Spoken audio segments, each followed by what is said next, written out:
becoming a parent has been another, I think, highlight of my faith, where it's not just like breezy, you know, here and there. It's more like becoming like this. I'm learning, right, about who God says I am rather than who man says I should be.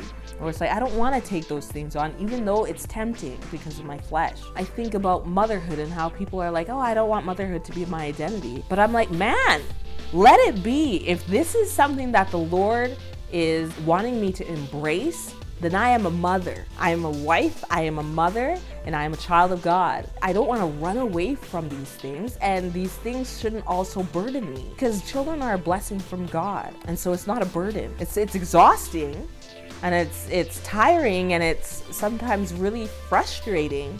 But it's like, if he wants to put that as Christina is a mother, Christina is a wife, that's okay, because that's what he's saying about me.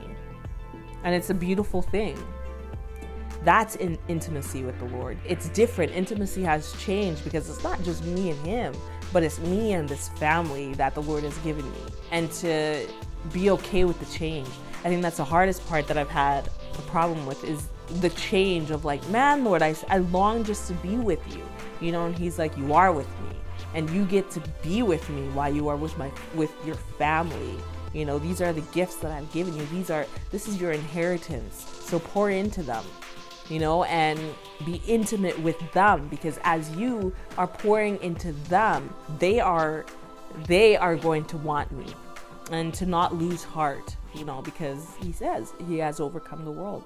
And so I think to just stay in that state of depression that I'm not bringing anything to the kingdom is a way that the enemy keeps us from not bringing anything to the kingdom, you know? And it's like, no, like, let's do this.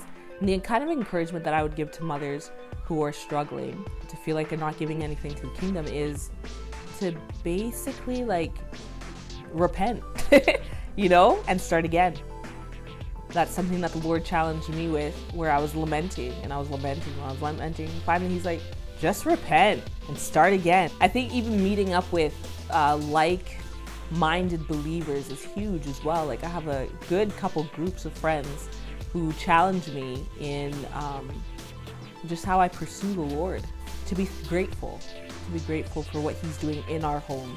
I don't want to want something that the Lord doesn't have for me right now, which is super hard because I want a lot of things, you know?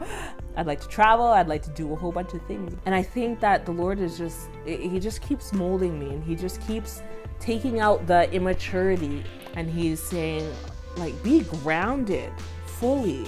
Probably as a teen, I would have been like, what is the point of this? This hurts, Lord. Going through this hurts, but yet I know that you're refining me.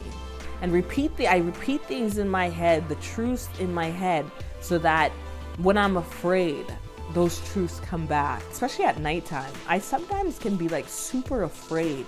And then so I'm like, Lord, bring peace to my mind, bring peace to my mind. Whereas as a teen or a child, I would have cried.